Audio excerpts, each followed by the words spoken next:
Selamat pagi sahabat Tribuners yang saya hormati dan saya muliakan. Pagi hari ini yang cerah kita akan berdiskusi panjang lebar tentang prospek industri kelapa sawit semester 2 tahun 2022. Di studio telah bersama kami seorang tokoh pebisnis yang luar biasa, yaitu Bapak Usli Sarsi. Selamat pagi Pak Usli. Pagi Pak Sindiet. Pak Usli adalah CEO dari PT Mahkota Group Tbk. Beliau juga ketua pembina Yayasan Mahkota Trikom Unggul, universitas yang keren di Kota Medan. Dan kemudian Pak Usli juga adalah wakil ketua Apindo Sumatera Utara di bagian atau di bidang perkebunan dan pertanian. Selamat pagi Pak Usli, sekali lagi. Terima kasih waktunya. Selamat pagi, Tribun. Terima kasih waktunya Pak, sudah berkenan hadir di sela-sela kegiatan yang sangat luar biasa.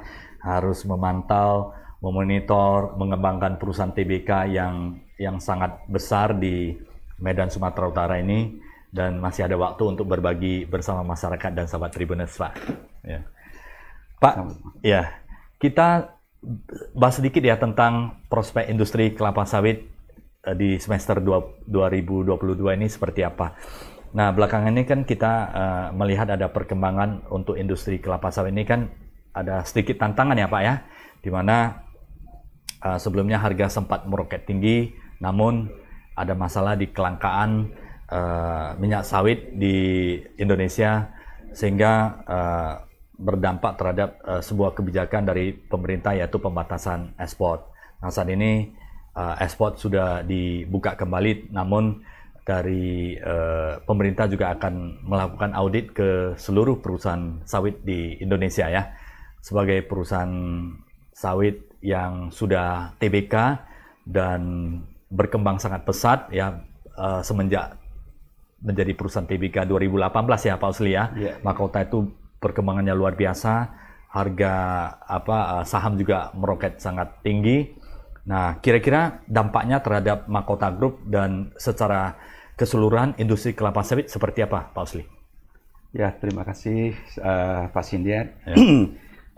Selamat pagi juga kepada seluruh pemirsa Tribuners. Ya, saya banyak mendapatkan informasi perkembangan yang terakhir ya. Namun tentunya dampak-dampak di industri sawit ini memang seperti kita ketahui bersama ya, kondisinya sudah hampir lebih daripada 1 semester bahkan 6 bulan ya, gonjang-ganjing mengenai keadaan yang tidak kondusif terhadap industri sawit. Namun saya yakin ini akan segera reda dengan kebijakan-kebijakan yang dibuat oleh pemerintah, dan kita semuanya tentu yang kita sesalkan sebenarnya banyak kebijakan-kebijakan ya yang sebenarnya harus komprehensif ya, memperhatikan semua pihak. Nggak bisa kan fokusnya kemarin mulai dari minyak goreng ya, supaya bagaimana minyak goreng itu terjangkau dan dinikmati masyarakat dengan harga yang lebih murah. Namun kalau fokusnya di situ, customer saja yang menjadi fokus, ibaratnya saya sampaikan, kita ibaratnya di dalam kecepatan yang tinggi ya, di jalan tol, mobil itu dengan kecepatan 100 km per jam, tiba-tiba kita harus rem pakem. Bagaimana kejadiannya? Harapan kita yang mobil yang belakang itu jangan nabrak kita kan? Itu kondisinya kalau tidak hati-hati bisa tabrakan beruntun. Nah, inilah keadaan-keadaan yang terjadi selama ini. Jadi kalau kita fokusnya customer untuk rakyat yang kecil, yang menengah ke bawah, memang itu kebijakan pemerintah itu benar ya. Tapi kan kita harus lihat dampak-dampaknya yang lain. Jangan terfokus sama customer saja. Karena kalau tidak hati-hati kan ini dampaknya multiplier gitu kan, semuanya terdampak dari bukan hanya pengusaha saja ya, tapi rentetannya kan sampai ke petani sawit. Dan petani sawit sekarang ini kan harga yang TBS-nya mestinya mereka menikmati harga yang bagus. Dengan kondisi sekarang ini pemerintah membuat kebijakan yang seperti ibaratnya melihat satu sisi, terakhir petani yang dirugikan kan.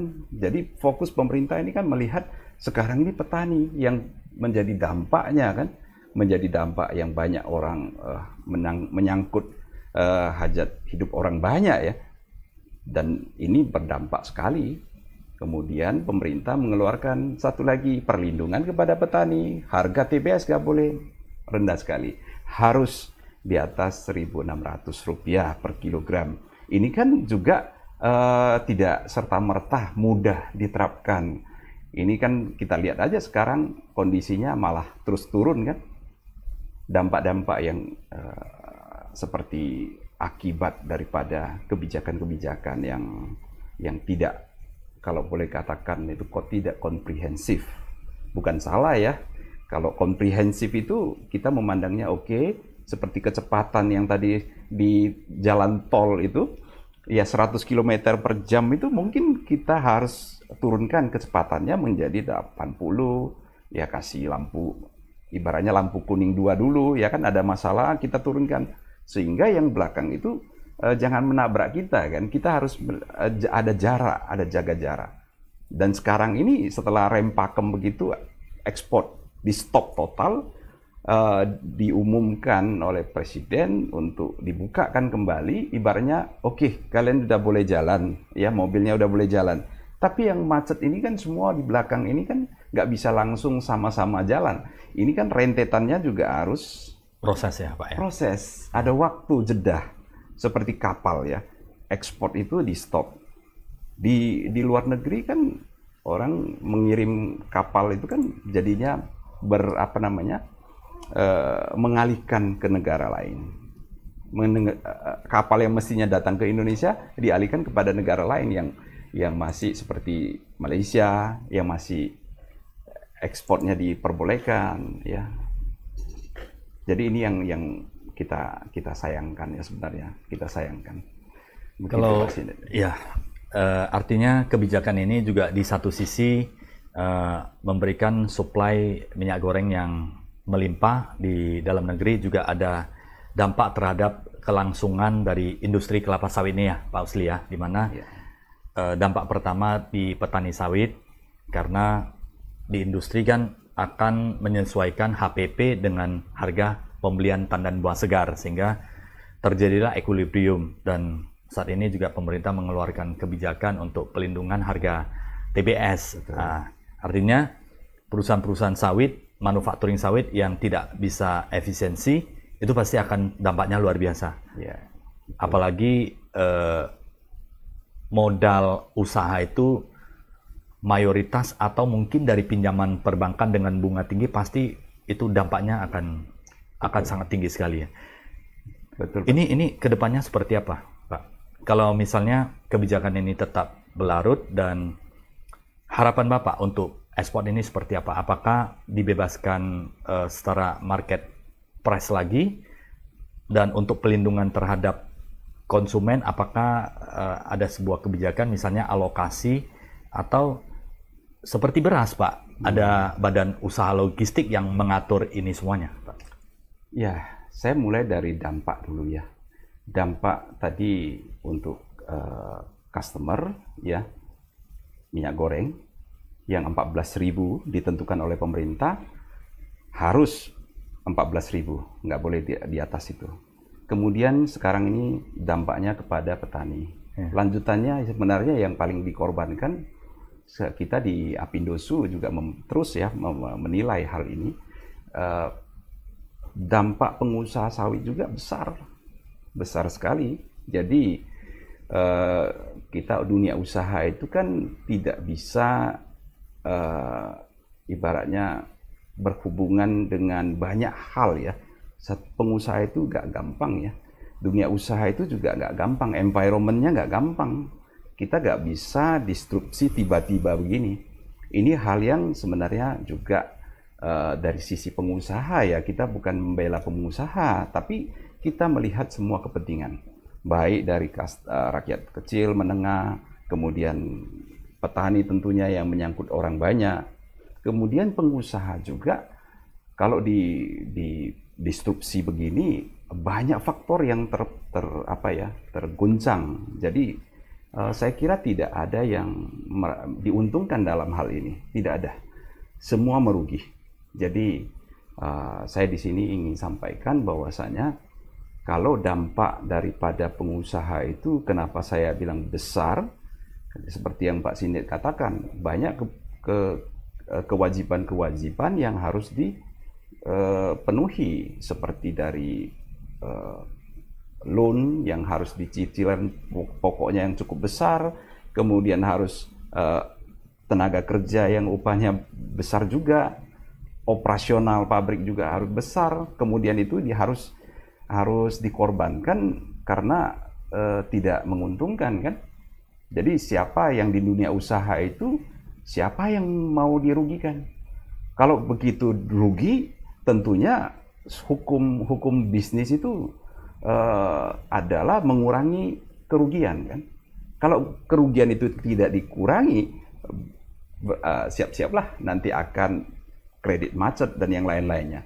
Jadi itu yang mungkin banyak dari media massa, kita juga ada beberapa kali di CNBC saya sebutkan, tolong juga diperhatikan hal ini.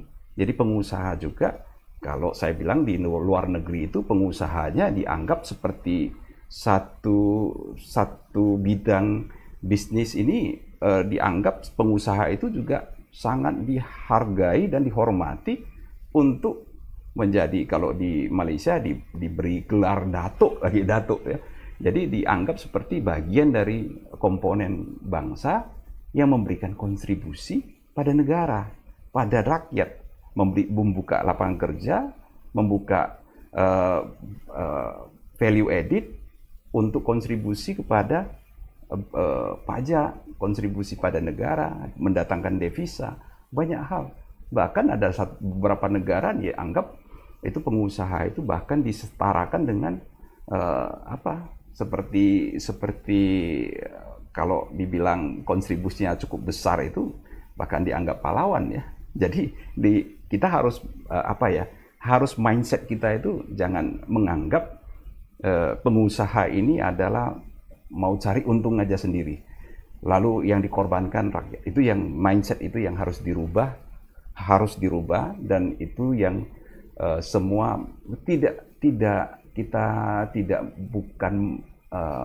bukan kita sampaikan di sini, itu bukan seluruh pengusaha itu baik semua, enggak.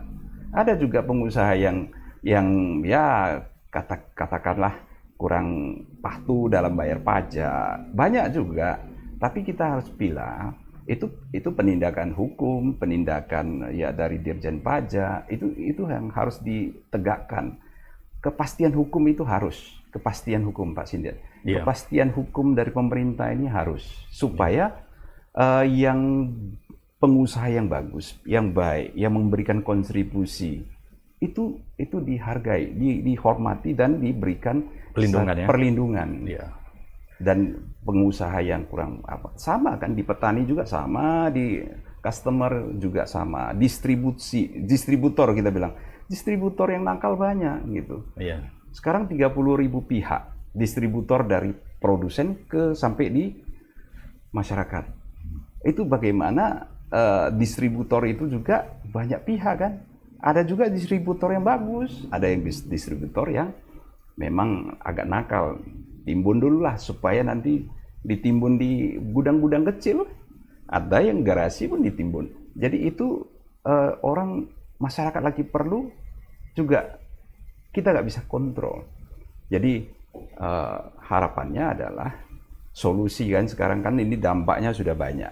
Dampak di masyarakat, dampak di pengusaha, dampak di hulu petani-petani dan perkebunan besar juga sekarang ini dengan harga yang begini, Mereka pupuk naik dan yang lainnya sekarang udah modalnya udah mungkin 1.500 rupiah. Jadi kalau di bawah itu pasti merugi. Baik perkebunan kecil atau besar atau petani sekalipun yang hanya 2 hektar, 3 hektar itu sama. Kondisinya semua merugi. Idealnya sudah harus di atas 1.500 ya. Kalau sekarang ini yang dengan kebijakan pemerintah gini, yang udah buka ekspor, kemudian ada wacana dari Pak Luhut sebagai Menko Marves, itu Marves ini sudah mengatakan supaya meminta Menteri Keuangan bisa turunkan ya tarif dari biaya keluar ya yang sangat tinggi sekarang ini kan. Kita lihat sekarang harga internasional masih 20.000 sampai 21.000 per liternya. Kenapa sekarang di sini CPO-nya cuma sekitar baru semalam di bawah 7.000 bahkan. Di bawah 7.000 semalam. CPO ya. CPO. Jadi ini yang kenapa sampai begitu range yang begitu apa? Kalau ini DMO, DPO, kemudian FO, ya flush out-nya itu semua diturunkan. Yang sesuai dengan wacana pemerintah diturunkan itu mungkin akan pelan-pelan terdongkrak harga TBS. Tapi itu kan perlu waktu. Itu perlu ada koordinasi dengan DPR dengan apa dan panjang. Prosesnya panjang. Satu kebijakan itu merubah itu gak gampang. Kita pahamin dari pemerintah nggak apa. Setelah dikeluarkan biaya keluar dari ekspor dan yang lainnya juga, itu kan tidak serta-merta langsung berdampak. Itu juga perlu waktu. Seperti, mobil sudah boleh jalan. Yang belakang kan sudah macet total itu kan udah jalan satu persatu. Jalan satu persatu. Itu yang tidak diperhitungkan yang sebelum-sebelum ya. Jadi kita harapkan kebijakan pemerintah juga memperhatikan secara menyeluruh. Dan kita dari sisi pengusaha juga siap mendukung. Kemudian mana yang harus kita karena pengusaha ini tidak bisa langsung diberikan penugasan oleh pemerintah, bukan ranahnya. Jadi penugasan itu bisa ke BUMN, penugasan itu bisa kepada instansi pemerintah dan kebijakan-kebijakan ke depan, tapi tidak kepada pengusaha. Ini yang selama ini dikatakan, pengusaha itu di sawit itu banyak untungnya. Biar mereka sekali-sekali kontribusi. Pada saat yang awal-awal itu semua pengusaha besar itu saya ikut di dalam meeting itu, mereka siap kontribusi. Harus jual rugi kemarin, jual rugi, nggak masalah. Berapa komitmen, berapa ton per perusahaan, kita juga kemarin itu komitmen, per bulan berapa? Kita ribuan ton kita siap, kita untuk sementara kita berkorban dulu. Untuk supaya minyak goreng itu bisa lebih turun. Tapi hasilnya kan nggak instan. Perlu waktu ya. Perlu distributor, kita pengusaha mungkin nggak lewat 100 lah ya yang diundang. Tapi kalau yang dari distributor ada 30.000 pihak, bagaimana mengkoordinir? Jadi dan karakternya bisa beda-beda. Beda-beda. Ada yang patuh. Ada yang memang seperti malah mereka nimbun. Mencari kesempatan. Bisa saja. Distributor yang besar-besar juga dipanggil supaya tapi sampai logistik juga bermasalah. Mereka saya dukung pemerintah punya kebijakan, tapi angkutan dari Sumatera ke Pulau Jawa kan paling banyak populasinya. Itu juga kan logistik juga perlu waktu. Dari sini ke Pulau Jawa kan. Yeah. Jadi banyak hal lah yang menjadi sekarang ada minyak kita kan untuk rakyat. Yeah. Itu kita dukung sebenarnya dari dulu itu harus begitu. Malah bagus ya ada minyak kita distribusinya seperti Bulog ya Pak ya, beras-beras sehingga masyarakat bisa mendapatkan secara harga terjangkau dan stok juga availability ya, daripada bebas diberikan kemungkinan ada oknum yang menyalahgunakan. Jadi kita kasih saran ya kemarin itu beberapa kesempatan kita kasih saran supaya penanganan jangka menengah dan jangka panjang itu harus diberi penugasan ke Bulog, ke BUMN ya. Itu untuk membuat tangki-tangki timbun yang lebih banyak ya. Sehingga stok-stok yang tidak sepenuhnya diserahkan kepada swasta. Karena swasta ini kalau saya ada stok banyak, saya udah deal. Saya akan deal di luar negeri untuk ekspor kan. Iya. Kalau laba marginnya itu masih oke, karena kita bersaing juga, jangan lupa. Malaysia. Minyak bunga matahari, sesama kompetitor sawit. Kita juga bersaing juga dengan minyak bunga matahari. Itu kan kita lihat pasar. Kalau begitu kita sudah marginnya ada, kita deal. Karena stok kita sudah ada, kita deal. Kapal sudah kita susun, semua kita susun. Tapi kalau kita melihat, wah di luaran masih jauh harganya masih rendah, karena demand-nya turun, ada seperti sekarang ini demand-nya seperti China, itu kan dari ada lockdown, ada menerapkan zero case untuk COVID, sedikit ada isu tentang COVID saja. Lockdown. Itu kan mendistrupsi demand yang di China. Belum lagi yang di tempat-tempat lain banyak hal yang terjadi, inflasi di mana-mana, gitu kan, daya beli berkurang. Jadi kalau yang demand-nya itu oke, pengusaha stok dulu, jangan jual dulu. Kita bisa kontrol harga seperti yang Menteri Pak Luhut kita yang katanya harga harus kita kontrol karena kita adalah produsen terbesar di dunia. Betul. Lebih dari 50% sawit, minyak sawit itu kita yang produksi. Dan minyak nabati yang paling bisa diandalkan adalah yang volume besar. Volume besar itu adalah sawit. Yeah. Jadi ini yang sebenarnya kita bisa kontrol stok. Dan pemerintah juga di pelabuhan-pelabuhan atau bangun tangki timbun, dibangun tangki timbun dan diajak swasta untuk investasi di tangki timbun. Supaya apa? Daya tahan seperti sekarang. Sekarang stok biasanya ya 3 juta, 4 juta ton seluruh Indonesia. Baik swasta dan yang semua grup besar ya. 3 juta, 4 juta ton.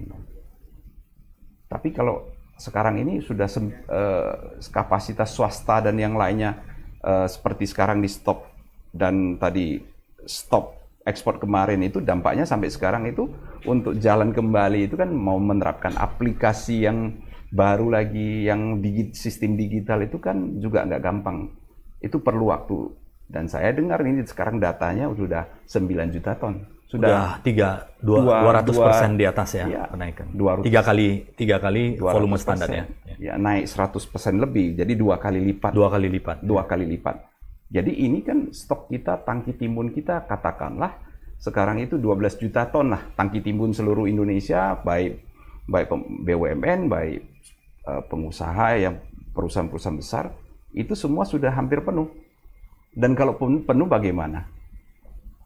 PKS-PKS yang nggak ada industri hilirnya? Mungkin harus berhenti operasi. Berhenti operasi. Banyak sekarang udah.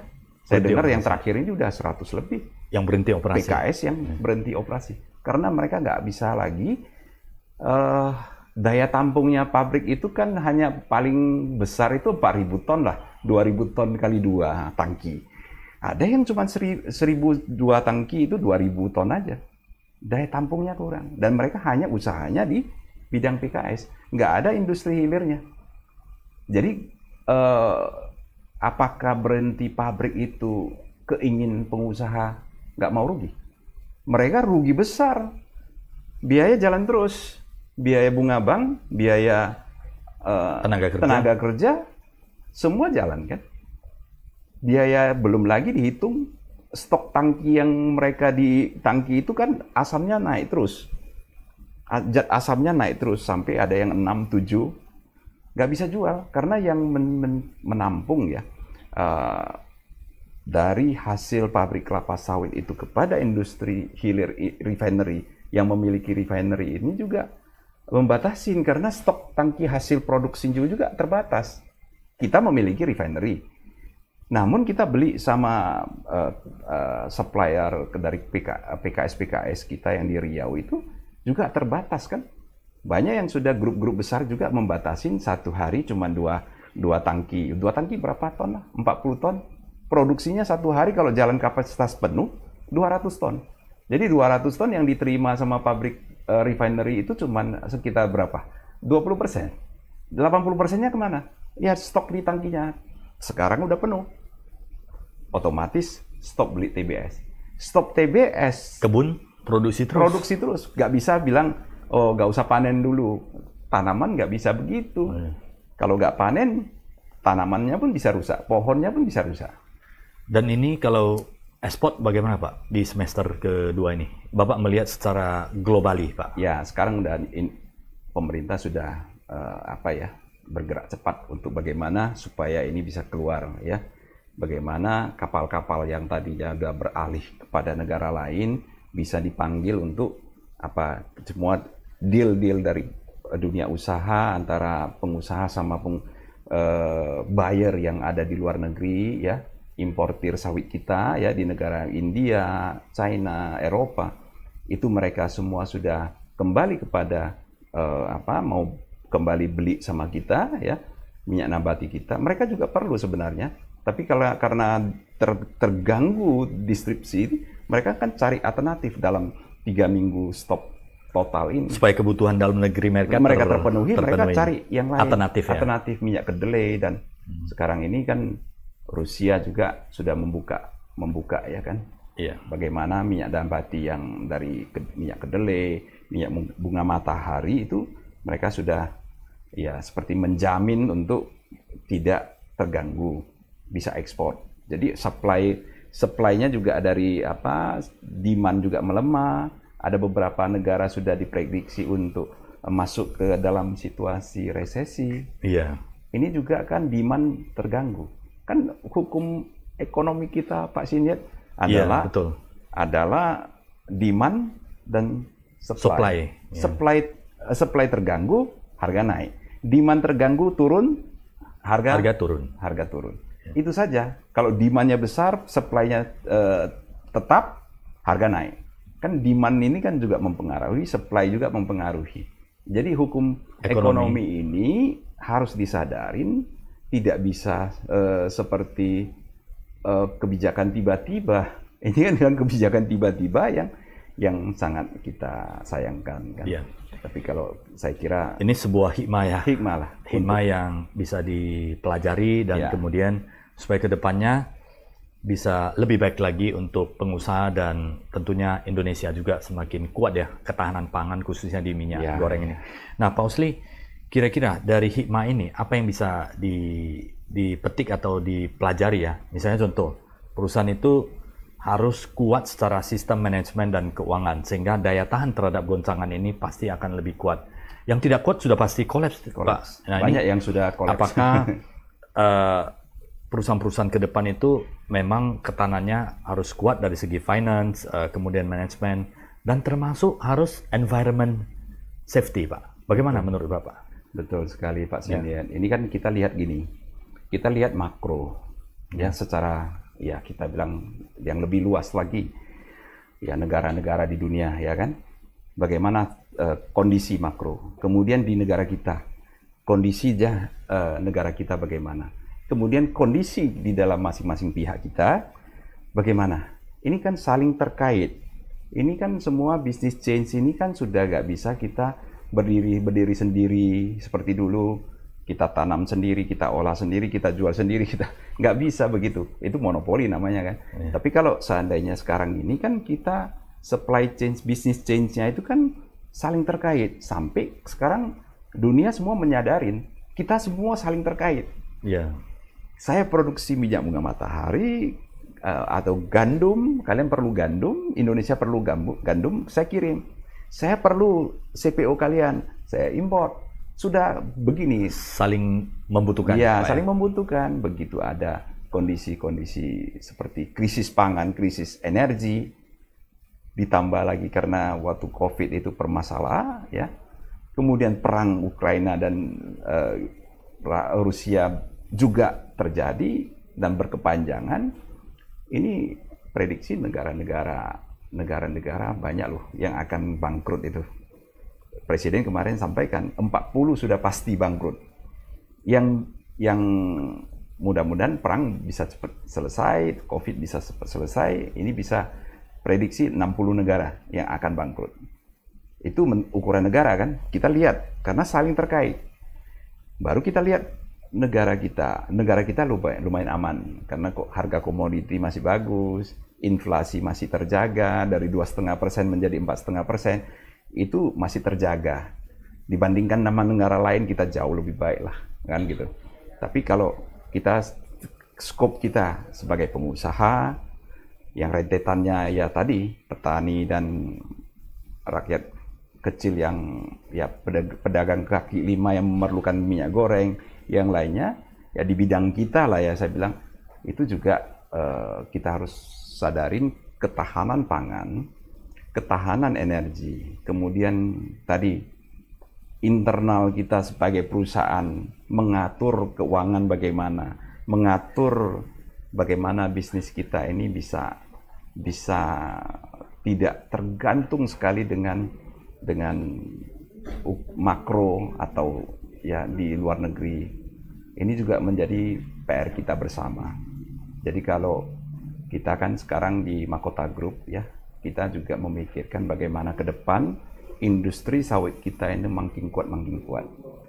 Kita jauh-jauh hari kita sudah sebenarnya persiapan dari sisi tangki timbun kita sudah persiapkan, infrastruktur kita persiapkan, industri hilir kita yang tadinya tidak ada industri hilir, kita sudah berjalan 1,5 tahun ini kita ada refinery. Sekarang udah packaging kita lagi kerjakan ya. Mudah-mudahan dalam dua bulan ke depan kita udah bisa produksi juga ya.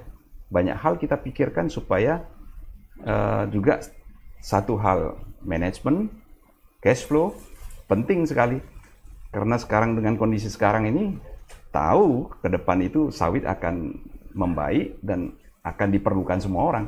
Tapi dengan kondisi 1-2 bulan ke depan ini yang nggak tahan pasti ya, banyak yang masalah ya. Kita harus siapkan kan untunglah kita ada spare dari tangki timbun kita ada refinery, kita ada cash flow yang lumayan bisa bertahan. Buffer untuk menghadapi goncangan itu sudah kita persiapkan. Kita tidak ada masalah sampai sejauh ini ya. Tapi apakah ini bisa terus bertahan sampai berlanjut sampai berapa bulan ke depan sampai akhir tahun? Ini sangat tergantung pada pemerintah punya kebijakan.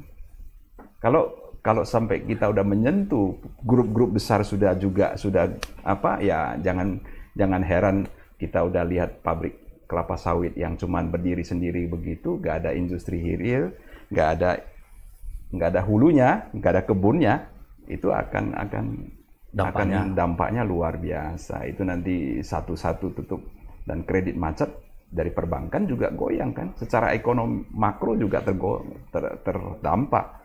Saya yakin lah ini sekarang ini pemerintah udah menyadarin ya kondisi-kondisi ini dan kita harapkan jangan sampai berlarut-larut dan kita harapkan ini cepat bisa disettle dengan memperhatikan semua pihak. Ini bisa settle, bisa teratasin dan pelan-pelan akan bergerak ke depan industri sawit kita. Dampak sudah pasti, dampak buruknya sudah pasti.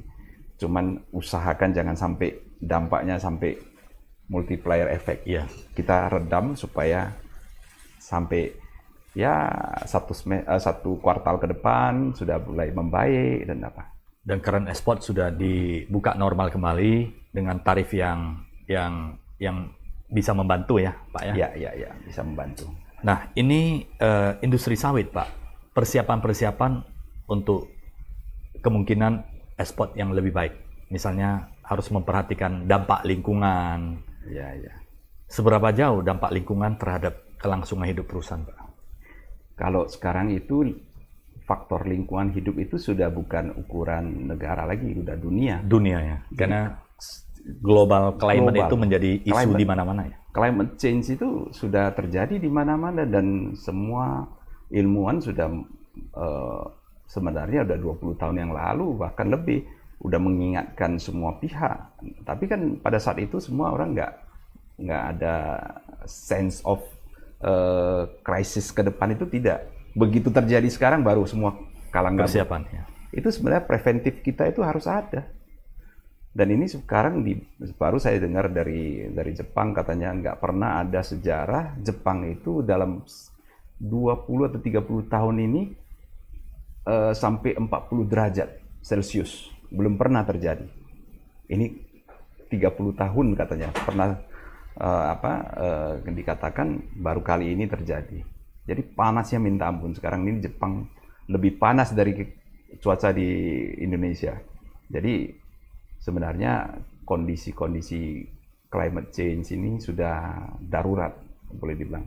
Jadi faktor lingkungan hidup ini menjadi dampaknya adalah krisis pangan. Karena begitu temperaturnya, cuacanya udah agak menentu, kemudian dampaknya banjir, ya, kemudian panas yang ekstrim, itu tanaman banyak yang nggak bisa panen.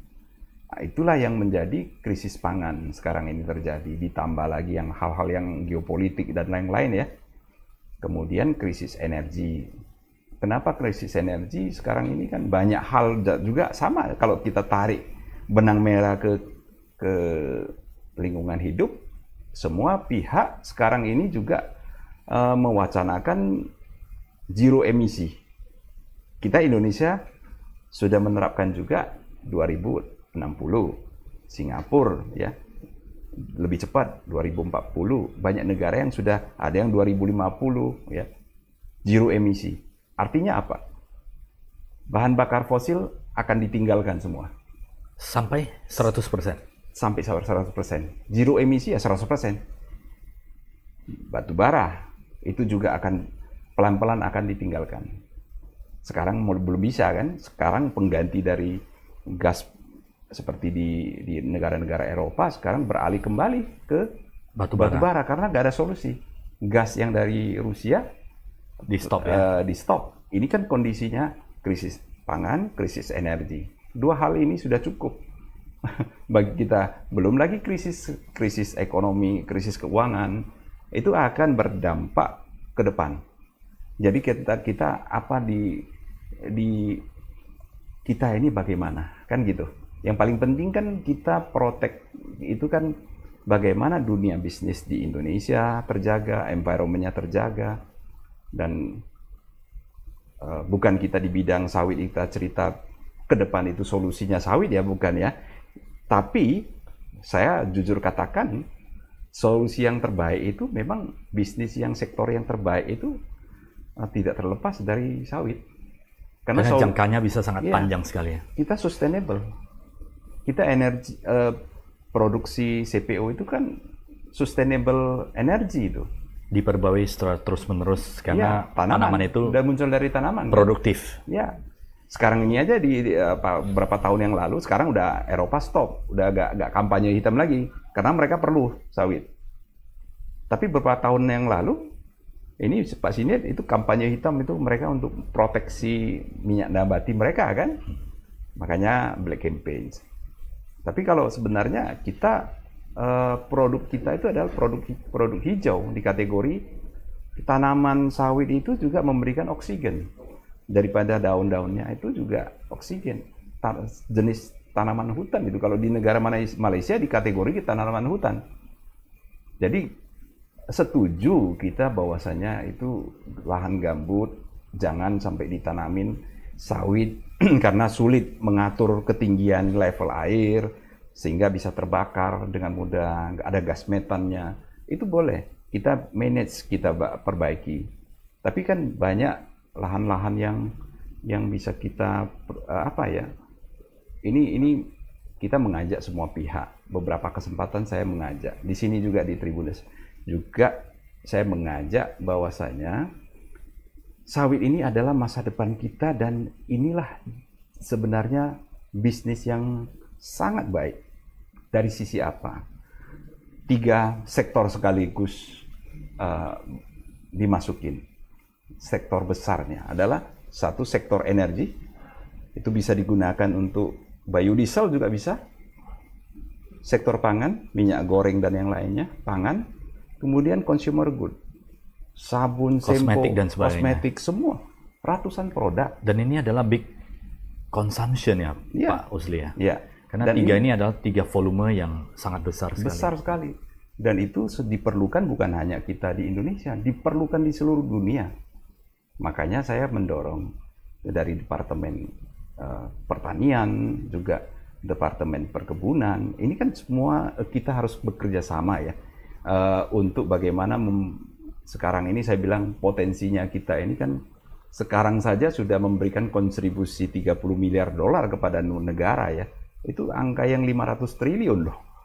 Nggak kecil itu, angkanya yang luar biasa itu. Kalau dengan angka itu udah anggaran pendidikan yang paling besar pun ya sekitar, kalau kita 500 triliun itu 20% APBN gitu. Nah, sekarang udah lebih lah ya. Tapi kalau kita bisa lipat gandakan potensi sawit ini, sekarang kan kita ada 14 juta hektar yang ditertanam. Sebenarnya kita bisa lipat gandakan menjadi katakanlah 30 juta hektar. Apakah lahannya ada? Kan ditanyakan, apa lahannya ada? Harus babak hutan? Nggak perlu. Jawaban saya nggak perlu. Ada data yang bisa kita ketahui, nggak sulit-sulit. Itu data ada di Google itu. Lahan rawa-rawa itu yang nggak difungsikan, itu ada 33 juta hektar. Yang yang layak digunakan untuk lahan pertanian dan perkebunan, itu 23 juta hektar. Jadi yang sekarang difungsikan 23 juta hektar itu hanya 4 juta hektar untuk lahan pertanian. Masih ada 18 sama ya? Sawit. Masih ada 19 juta hektar. Tadi seluruh Indonesia kita baru tanam 14 juta hektar kan? Ya. Masih ada potensi 19 juta hektar.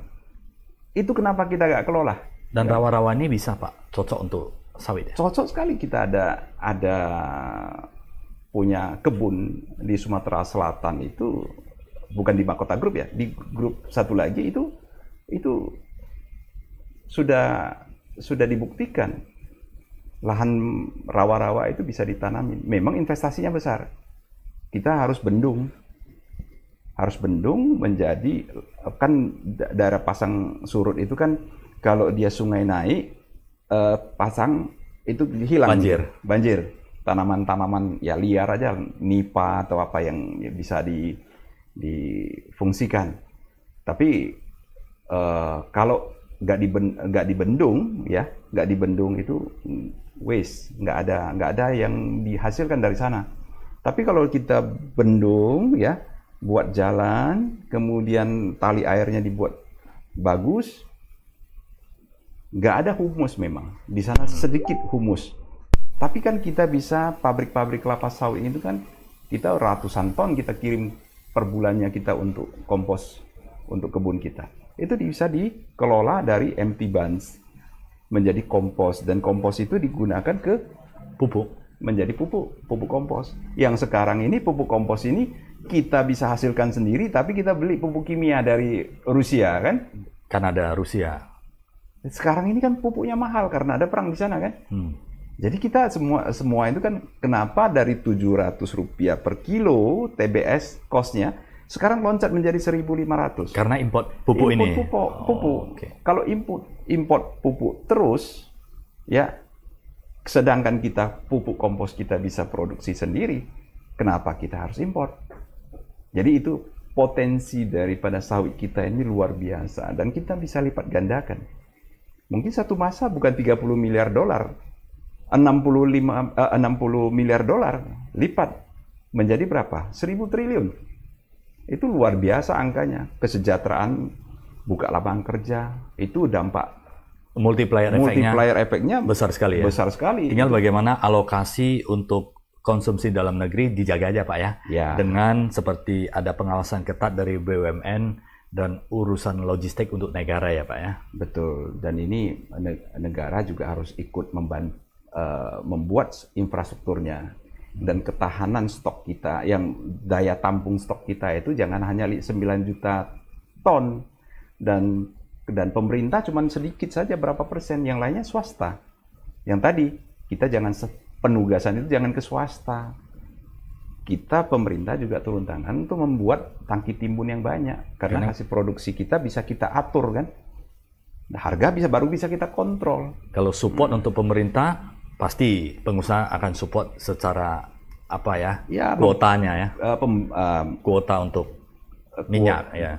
Kuota itu nggak terlalu lah. Kita bilang kalau kuota itu untuk dalam negeri minyak goreng saja, itu Pak Sigit, kita hanya 10% dari produksi kita.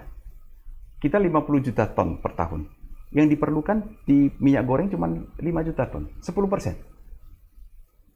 Yang sekarang ini harus kita pikirkan, tangki timbun yang stoknya yang banyak, pas kan ada session yang ada musim puncak, produksi banyak, kita tampung dulu. Dan itu nggak bisa langsung CPO ditampung gitu, nanti asamnya kan, zat asamnya naik.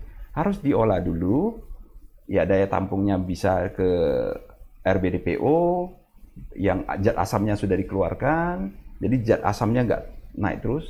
Ada yang sudah di packaging. Packaging kan higienis. Yang minyak kita itu kan kita buat packaging dan kita itu bisa tahan lama juga ya. Ya, gudang-gudang untuk minyak goreng itu kita bangun di Bulog kan banyak kan space-nya. Bisa kita stok banyak. Jadi keperluan begitu minyak goreng di dunia minyak mahal, pemerintah sudah banyak stok. Udah supply kepada yang memerlukan. Intervensi. Operasi pasar. Kemudian harga bisa kita kontrol dalam negeri. Pasti akan teratasi, Pak. Pasti teratasi. Oke, mudah-mudahan kalau dilihat dari didengar dari pembicaraan Pak Usli, CEO Makota Group Tbk, Wakil Ketua Apindo Sumut di bidang perkebunan dan pertanian, ini potensi sawit ini kedepannya masih besar sekali ya, Pak ya. Besar sekali. Karena industri yang bisa bertahan untuk jangka waktu yang lama dan memasuki 3 industri besar, yaitu industri kosmetika dan food ya, makanan, dan kemudian industri biofuel ya, untuk kendaraan bermotor, dan satu lagi untuk industri apa Pak tadi? Untuk consumer goods ya, consumer good, kosmetik dan biofuel ya. Biofuel. Dan ini adalah 3 besar yang akan di mana-mana kita akan menggunakannya. Betul. Di dalam negeri maupun di luar negeri pasti akan membutuhkan. Sawit ini adalah industri jangka panjang dan investasi atau masuk di industri sawit adalah sebuah harapan perkembangan yang sangat luar biasa di masa yang akan datang. Nah, Makota Group adalah sebuah perusahaan yang sudah TBK 2018 senantiasa berkembang secara terus-menerus, memberikan kontribusi kepada para stakeholder pemegang saham. Setiap tahunnya juga mengalami kenaikan, bahkan ada pembagian dividen ya Pak ya, tahun RUPS yang Rp7 per lembar ya. Per lembar. Dan diharapkan kedepannya juga semakin maju dan berkembang, dan setiap tahunnya Pak ya terus membangun pabrik-pabrik baru juga ya Pak. Ya, dan kita sekarang planning banyak sekali ya, dan kita akan masuk ke bidang green energy, biogas. Itu Pak Sindir, itu bisa digunakan menjadi energi terbarukan ya, dari limbah-limbah kita itu, hasil kerja dari bakteri di final effluent dari limbah kita itu bisa memproduksi gas metan yang bisa memberikan satu supply ya kepada kebutuhan energi. Seperti kita baru minggu yang lalu kita tanda tangan dengan satu perusahaan ya dari India, kemudian juga kerjasama kita supply ya dengan dari perusahaan yang multinasional juga, perusahaan Unilever. Unilever ini kan mereka ada satu kebijakan dari pusat ya, dari Eropa sana juga sama. Mereka harus menurunkan ketergantungan ke minyak fosil. Gas fosil, ya gas alam. Mereka akan beralih semua kepada energi terbarukan. Kemudian dari mana? Dari biogas ini. Nah, kita udah kontrak.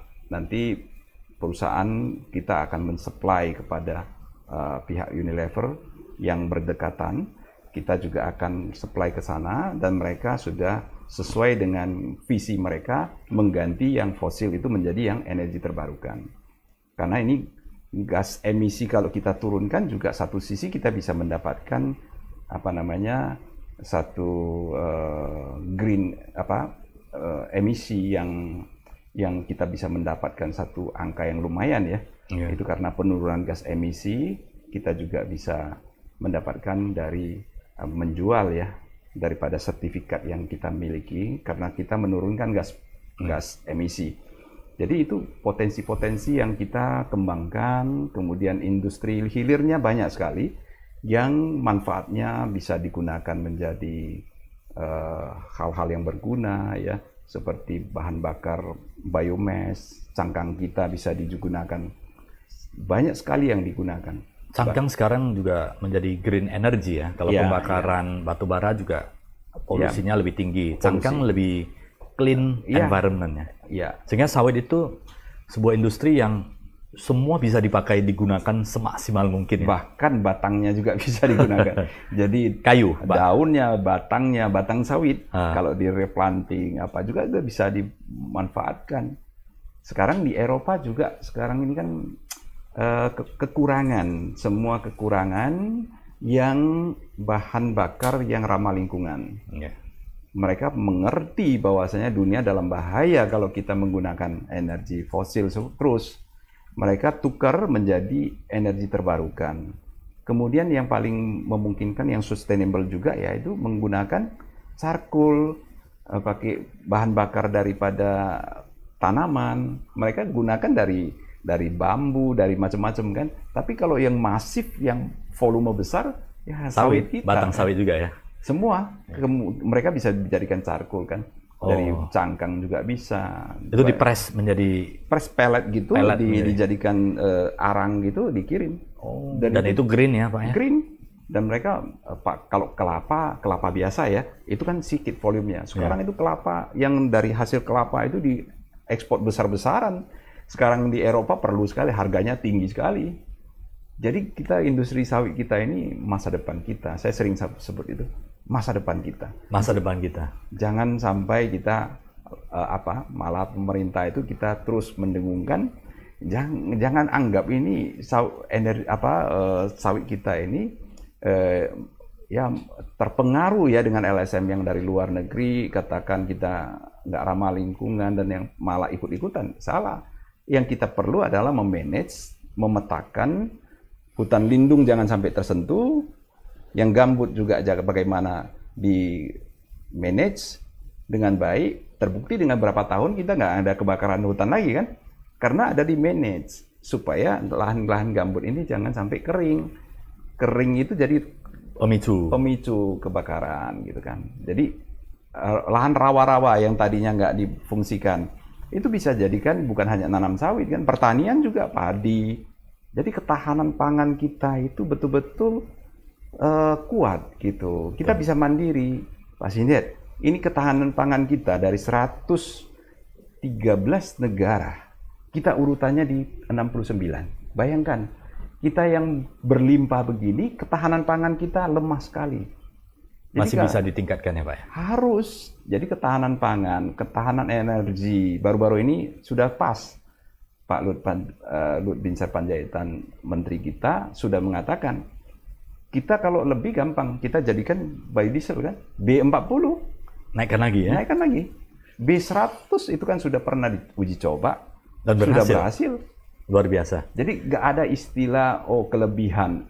Nanti kita akan banyak hal, ketahanan energi. Kita import sekarang perharinya berapa barel?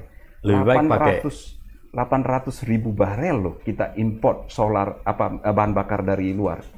Itu kalau kita biodiesel itu kan kita produksi sendiri. B30 kemarin 9 juta ton yang diperlukan.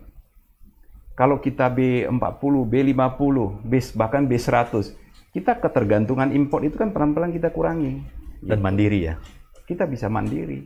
Dan devisa bisa masuk, dan kemudian kita punya pengeluaran dari negara juga berkurang ya? Berkurang, dan satu lagi kita di mata dunia itu dipandang sangat direspek. Karena mampu mandiri secara energi. Dan energi terbarukan, jangan salah. Dan green energy kalau kita terapkan, berarti kita, sedangkan Unilever aja yang sudah mengganti, kita secara nasional kita mengganti ke energi yang terbarukan itu, dunia sudah angkat topi sama kita. Luar biasa. Luar biasa. Luar biasa. Negara kita. Luar biasa. Sahabat Tribuners ya, mendengar penjelasan dari Pak Usli, CEO dari PT Makota Group Tbk, dan beliau juga Wakil Ketua Apindo Sumut di bidang perkebunan dan pertanian. Ini wawasan kita tentang industri kelapa sawit semoga bisa menjadi lebih luas lagi. Dan industri sawit ini adalah industri masa depan. Dari ratusan tahun yang lalu ya, pada saat dipopulerkan sawit di Indonesia, ditanam di perkebunan-perkebunan di Indonesia, dan sampai saat ini sudah berkembang ada 14 juta hektar kebun kelapa sawit, dan ini akan bertambah lagi karena availability lahan itu sangat besar sekali. Dan sawit ini adalah masa depan ya, karena 3 industri besar, food, kemudian kosmetik, dan biofuel untuk energi terbarukan untuk kendaraan dan mesin-mesin dan sebagainya. Jadi ketiga industri ini adalah industri yang berkaitan sangat dekat dengan kita. Kita bawa mobil juga menggunakan energi, kita konsumsi kosmetik juga menggunakan, tidak terlepas daripada bahan baku itu dari turunan sawit. Nah, sahabat Tribuners, ingin memilih bisnis, ya pilihlah bisnis yang memiliki jangka panjang yang lama sekali ya, sustainable. Dan jikalau Bapak Ibu sahabat Tribuners tidak pusing-pusing bangun bisnis sendiri, bisa investasi ya di perusahaan-perusahaan TBK. Pilihlah perusahaan-perusahaan terbuka yang sudah teruji dari manajemennya, lingkungannya ya, yang memperhatikan lingkungan, dan kemudian dari ketahanan keuangan. Pilihlah perusahaan-perusahaan demikian, sehingga marilah kita investasi dan mendapatkan keuntungan besar, ikut berkembang bersama perusahaan tersebut ya. Banyak industri atau perusahaan sawit yang ada di Indonesia. Bapak Ibu silakan pilih sendiri. Mau pilih Makota Group juga silakan, kode MJRO, dan itu dari TBK sampai sekarang itu berkembang terus dari 200 sekian, sekarang udah ya, awalnya 225 dan terakhir ini sudah 890, hampir 900 ya. rupiah.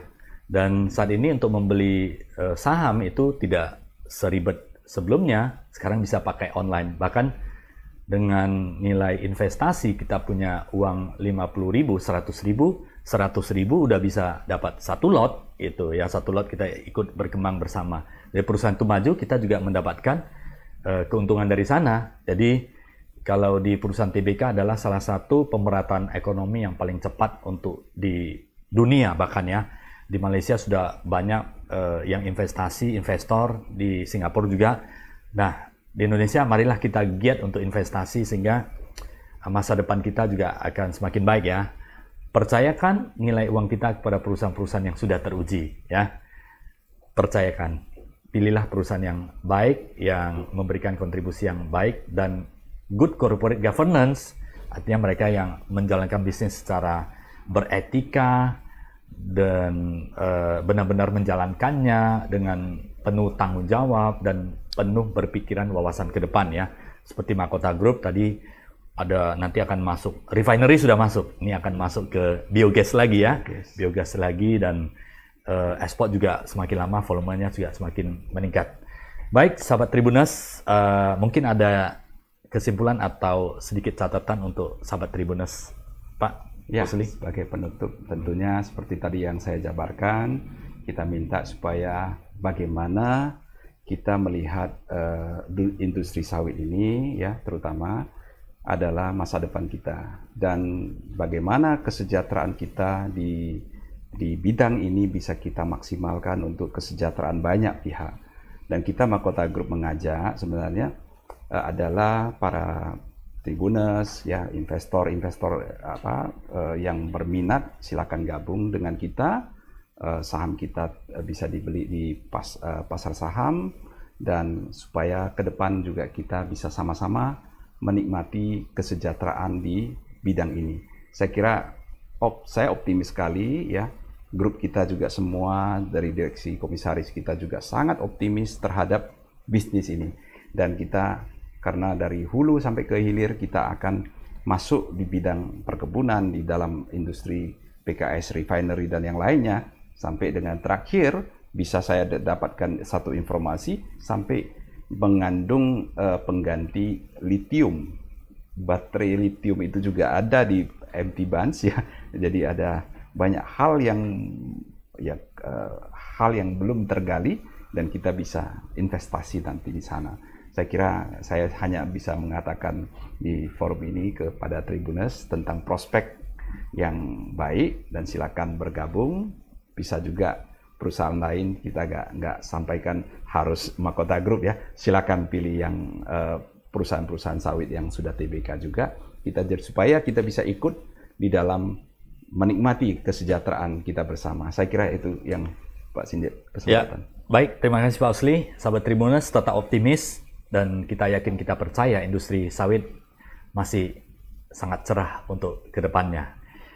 Yang ada pada saat ini adalah saat untuk kita berbenah untuk hari esok yang lebih baik lagi. Dan dari pembicaraan, optimis masih sangat terbuka di depannya.